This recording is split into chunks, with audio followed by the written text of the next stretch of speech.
Hello everyone, आप लोग का बहुत बहुत स्वागत है स्टडी पॉइंट यूट्यूब चैनल पर। I welcome you all to study point. और आज के इस पर्टिकुलर वीडियो सेशन में हम लोग डिस्कस करेंगे साइंस और जीके के कुछ मोस्ट इम्पॉर्टेंट 20 क्वेश्चन जो कि आपके आने वाले एग्जाम के लिए इम्पॉर्टेंट है। प्लेलिस्ट बनी हुई है, आप उन वीडियोज़ को ज़रूर देखिएगा। और डिस्कशन को स्टार्ट करने से पहले अगर अभी तक आपने स्टडी पॉइंट यूट्यूब चैनल को सब्सक्राइब नहीं किया तो सब्सक्राइब ज़रूर करिएगा और वीडियो को लाइक एंड शेयर ज़रूर करिएगा। तो पहला क्वेश्चन है, परमाणु ऊर्जा में भारतीय कार्यक्रम के जनक कौन है? There is 4 option given and the correct answer of the question is H.J. Bhabha. देखिए, होमी जहांगीर भाभा को भारत के परमाणु ऊर्जा कार्यक्रम का जनक माना जाता है। वर्ष 1947 में भारत सरकार ने उन्हें परमाणु ऊर्जा आयोग का प्रथम अध्यक्ष नियुक्त किया था। ये परमाणु ऊर्जा के शांतिपूर्ण प्रयोग के प्रबल पक्षधर थे। याद कर लीजिएगा, इंपॉर्टेंट क्वेश्चन है, कई बार एग्जाम में पूछा गया है। नेक्स्ट क्वेश्चन है, अंतरिक्ष विज्ञान पर अनुसंधान और विकास का श्रेय जाता है। इस क्वेश्चन का करेक्ट आंसर हो जाएगा वी साराभाई को। देखिए, भारत में अंतरिक्ष विज्ञान पर अनुसंधान एवं विकास का श्रेय विक्रम साराभाई को दिया जाता है। डॉक्टर साराभाई ने अहमदाबाद में भौतिक विज्ञान प्रयोगशाला स्थापित की थी। नासा और डॉक्टर साराभाई के अथक प्रयासों से वर्ष 1975-76 के दौरान उपग्रह निर्देशात्मक दूरदर्शन प्रयोग शुरू किया गया था। ठीक है, 30 दिसंबर 1971 को केरल में इनका निधन हो गया था। पहला और दूसरा क्वेश्चन मोस्ट इम्पॉर्टेंट है, ये क्वेश्चन ज़रूर एग्जाम में पूछे जाते हैं। अगला प्रश्न है आपके सामने, वैज्ञानिक अल्बर्ट आइंस्टाइन प्रसिद्ध हैं, किसके लिए प्रसिद्ध हैं ये? तो इस क्वेश्चन का करेक्ट आंसर होगा प्रकाश विद्युत प्रभाव के लिए। यहाँ पे ऑप्शन बी हो जाएगा हमारा सही आंसर। देखिए, अल्बर्ट आइंस्टाइन ने वर्ष 1905 में प्लांक के क्वांटम सिद्धांत के आधार पर प्रकाश विद्युत प्रभाव की घटना की सफल व्याख्या की, जिसके लिए उन्हें 1921 में नोबेल पुरस्कार दिया गया। ठीक है, ऑप्शन बी हो जाएगा हमारा करेक्ट आंसर। पहला, दूसरा, तीसरा, तीनों क्वेश्चन बहुत ही ज़्यादा इंपॉर्टेंट है। खासकर ये वाला क्वेश्चन तो एग्ज़ाम में कई बार पूछा गया है।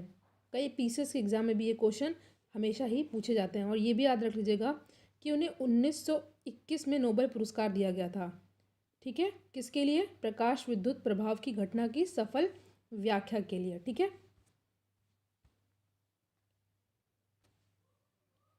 अगला क्वेश्चन है आपके सामने, पाश्चराइजेशन एक प्रक्रिया है जिसमें, देखिए, पाश्चराइजेशन एक प्रक्रिया है जिसमें दूध को पहले बहुत देर तक गर्म किया जाता है और एक निश्चित समय में अचानक ठंडा कर लिया जाता है। ठीक है, 63 डिग्री सेल्सियस पर 30 मिनट पर रखकर गर्म किया जाता है, जिसके बाद शीतलकों का प्रयोग कर तीव्र गति से 5 डिग्री सेल्सियस तक ठंडा किया जाता है। इस प्रक्रिया में दूध में विद्यमान सभी जीवाणु नष्ट हो जाते हैं, जिसे हम लोग पाश्चराइजेशन कहते हैं। तो यहाँ पे ऑप्शन सी हो जाएगा हमारा करेक्ट आंसर। नेक्स्ट क्वेश्चन है, एम्फीबिया बताता है बहुत तेज़ी से चलने वाले नावों को, केवल जल में रह सकने वाले पशुओं को, केवल स्थल पर ही रह सकने वाले पशुओं को, जल एवं स्थल दोनों में रह सकने वाले पशुओं को। आसान प्रश्न है। देखिए, एम्फीबिया क्या होता है? ये होते हैं वो जो जल और स्थल दोनों में रह सकते हैं। ठीक है, ऑप्शन डी हो जाएगा हमारा सही आंसर। देखिए, एम्फीबिया उभयचर वर्ग प्राणियों का एक महत्वपूर्ण वर्ग है जो मत्स्य और सरीसृप वर्गों के बीच की श्रेणी में आता है। ये जंतु जल और स्थल दोनों पर रहते हेतु समान रूप से अनुकूलित होते हैं, जैसे कछुआ, मेढक, घड़ियाल आदि। यहाँ पे ऑप्शन डी हो जाएगा हमारा सही आंसर।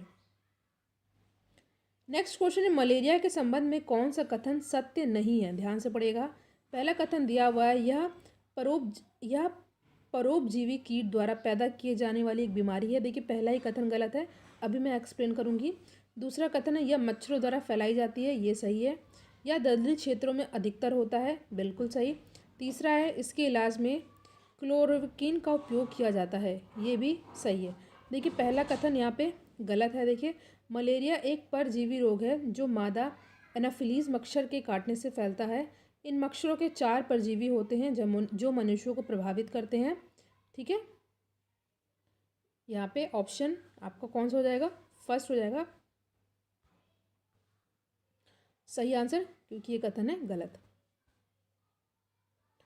नेक्स्ट क्वेश्चन है, पृथ्वी पर पहुंचने के लिए सूर्य से चला प्रकाश समय लेता है कितना? आसान प्रश्न है बट कई बार पूछा गया है, तो ये लेता है 8 मिनट। ठीक है, 500 सेकंड लगभग, यानी कि 8 मिनट व 20 सेकंड लगभग। ठीक है, और प्रकाश द्वारा एक वर्ष में तय की गई दूरी को एक प्रकाश वर्ष कहते हैं। प्रकाश वर्ष दूरी का सबसे बड़ा मात्रक होता है। तो यहाँ पे 8 मिनट भी सही है। अगर एग्जाम में दिया जाए 8 मिनट और 20 सेकंड तो वो भी सही होगा, एग्जैक्ट होगा 500 सेकंड। ठीक है, नेक्स्ट क्वेश्चन है, स्टेनलेस स्टील मिश्र धातु है किसका? तांबे और लोहे और तांबे का, लोहे और जस्ती के, लोहे और क्रोमियम, लोहे और ग्रेफाइट।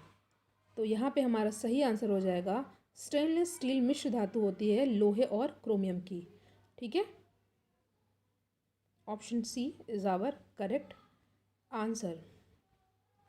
नेक्स्ट क्वेश्चन है आपके सामने, भौतिक परिवर्तन का एक उदाहरण देखिए। साइंस, मैथ्स, रीजनिंग, जीके की प्लेलिस्ट बनी हुई है, उन वीडियोस को ज़रूर देखिएगा।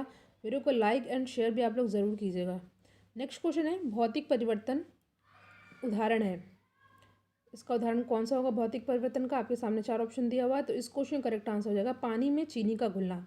देखिए, पानी में चीनी या नमक का घुलना ही भौतिक परिवर्तन होता है, क्योंकि चीनी एवं पानी के घोल को वाष्पीकृत करके चीनी पुनः प्राप्त की जा सकती है। ठीक है, D is our correct answer. Next question है, तब कोई प्रतिक्रिया नहीं होती है जब भाप गुजरती है ऊपर से। तो यहाँ पे हमारा सही आंसर क्या होगा? यहाँ पे हमारा सही आंसर होगा एल्युमिनियम। देखिए, एल्युमिनियम भाप से क्रिया नहीं करता है, अतः जब इसके ऊपर से भाप गुजरती है तो रासायनिक अभिक्रिया नहीं होती है। तो यहाँ पे ए हो जाएगा हमारा करेक्ट आंसर। एल्युमिनियम का सिंबल होता है एल। नेक्स्ट इंपॉर्टेंट क्वेश्चन है, निकोलस कॉपरनिकस प्रसिद्ध हैं किसके लिए? देखिए, निकोलस कॉपरनिकस प्रसिद्ध हैं यह बताने के लिए कि ग्रह सूर्य के चारों ओर चक्कर लगाते हैं, ना कि पृथ्वी के। ठीक है, ऑप्शन बी हो जाएगा यहाँ पे हमारा सही आंसर। देखिए, कॉपरनिकस प्रथम यूरोपीय खगोल शास्त्री थे जिन्होंने पृथ्वी को ब्रह्मांड के केंद्र के बाहर स्थित माना। इन्होंने स्पष्ट किया कि ब्रह्मांड में स्थित ग्रह सूर्य के चारों ओर चक्कर लगाते हैं, ना कि पृथ्वी के। ठीक है, बाद में गैलीलियो ने दूरदर्शी का आविष्कार करके इस निष्कर्ष की पुष्टि भी की थी, प्रूफ भी किया था। याद रखिएगा, गैलीलियो ने ही दूरदर्शी का आविष्कार किया था। तो यहाँ पे ऑप्शन बी हो जाएगा हमारा सही आंसर।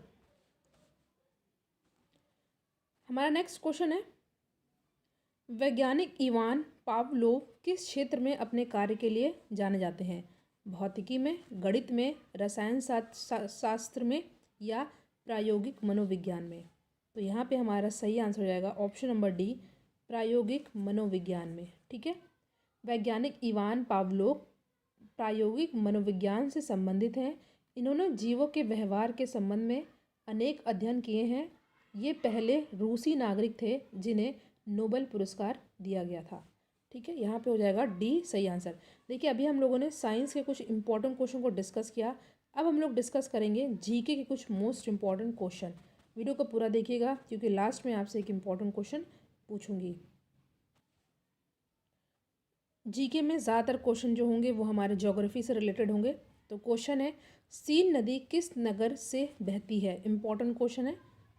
ठीक है, नदियों के किनारे बसे नगर हमेशा ही पूछे जाते हैं, भारत में भी पूछे जाते हैं। यहाँ पे हम लोग बात करेंगे सीन नदी। ठीक है, किस नगर से होकर बहती है? तो ये हो जाएगा ऑप्शन नंबर बी, पेरिस से। ठीक है, सीन नदी फ्रांस की राजधानी पेरिस से होकर प्रभावित होती है, जो इंग्लिश चैनल में जाकर गिरती है। ठीक है, लंदन यूनाइटेड किंगडम की राजधानी है और यह थेम्स नदी के तट पर स्थित है। ठीक है, याद रखिएगा, लंदन जो है यूनाइटेड किंगडम की राजधानी है और यह थेम्स नदी के तट पर स्थित है। रोम जो है इटली की राजधानी है। ठीक है, और टाइबर नदी के किनारे बसा है, जबकि फ्रैंकफर्ट जर्मनी का एक प्रमुख नगर है जो राइन नदी के किनारे स्थित है। इन सभी को आपको अच्छे से याद कर लेना है, जो मैंने आपको फैक्ट बताए हैं। फिलहाल जो क्वेश्चन है उसका आंसर हो जाएगा ऑप्शन नंबर बी। क्वेश्चन है, गोबी मरुस्थल कहाँ पर है? चीन में है, पश्चिमी अफ्रीका में है, दक्षिणी ऑस्ट्रेलिया में है या दक्षिणी अमेरिका में। तो गोबी मरुस्थल ये जो है कहाँ पर है, चीन में है। देखिए चीन और मंगोलिया के बीच में है गोबी मरुस्थल, ठीक है। देखिए गोबी एक मंगोलियन शब्द है जिसका अर्थ क्या होता है, जल रहित स्थान, ठीक है। गोबी मरुस्थल मंगोलिया और चीन के मध्य में स्थित है, जैसा कि मैंने आपको बताया, जिसका अधिकांश विस्तार मंगोलिया में है और ये एक शीत मरुस्थल है, याद रखिएगा। इंपॉर्टेंट क्वेश्चन है, इससे एग्जाम में क्वेश्चन पूछा गया है कई बार।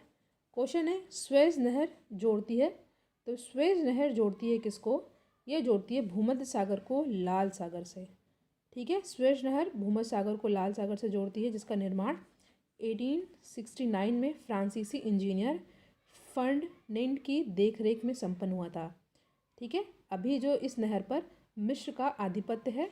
स्वेज नहर के बन जाने से भारत तथा यूरोपीय देशों के मध्य लगभग 7000 किलोमीटर की दूरी कम हो गई है और यह 165 किलोमीटर लंबी, 48 मीटर चौड़ी होती है और 10 मीटर गहरी। इतना आपको नहीं याद रखना है, बट ये एग्जाम में कई बार पूछा गया है कि स्वेज नहर से बन जाने से भारत और यूरोपीय देशों के मध्य कितनी दूरी कम हो गई है, तो ये हो गई है 7000 की दूरी कम, ठीक है। अगला क्वेश्चन है समुद्र तल पर पृथ्वी के केंद्र के सबसे निकट स्थान कौन सा है, तो ये है उत्तरी ध्रुव, ठीक है। उत्तरी ध्रुव, option number 1 is our correct answer. Next question है लक्षद्वीप टापू कहाँ पर अवस्थित है, तो लक्षद्वीप टापू अवस्थित है दक्षिण पश्चिम भारत में, ऑप्शन ए हो जाएगा हमारा करेक्ट आंसर। देखिए लक्षद्वीप दक्षिण पश्चिम भारत में अरब सागर में स्थित एक द्वीप समूह है, जिसकी उत्पत्ति प्राचीन काल में ज्वालामुखी विस्फोट से निकलने वाले लावा से मानी जाती है। लक्षद्वीप द्वीप समूह में कुल 36 द्वीप हैं, आइलैंड हैं, जिनमें केवल 7 द्वीपों पर ही जनजीवन है, ठीक है। टोटल 36 है, केवल 7 पर ही हैबिटेशन है, जनजीवन है। इसकी राजधानी कवरत्ती है और यह सभी द्वीप जो है प्रवाल निर्मित हैं, ठीक है। इतना फैक्ट आपको याद कर लेना है। मैंने कहा था लास्ट क्वेश्चन आपसे पूछूंगी जिसका आंसर आपको कमेंट सेक्शन में देना है। तो आपके सामने क्वेश्चन है ओजोन परत बताता है, क्या बताता है, अंटार्कटिका की वायुमंडलीय स्थिति को, शनि ग्रह पर की गई आधुनिक खोज को, पृथ्वी की सतह से लगभग 10 से 20 किलोमीटर नीचे की परत, पृथ्वी की सतह से 15 से 20 किलोमीटर ऊपर में वायुमंडल की परत। तो इसका आंसर आप लोग कमेंट सेक्शन में ज़रूर दीजिएगा। वीडियो को लाइक एंड शेयर कीजिएगा। कोई क्वेश्चन में डाउट हो तो कमेंट सेक्शन में पूछ सकते हैं। वीडियो को लाइक एंड शेयर ज़रूर कीजिएगा। Thank you.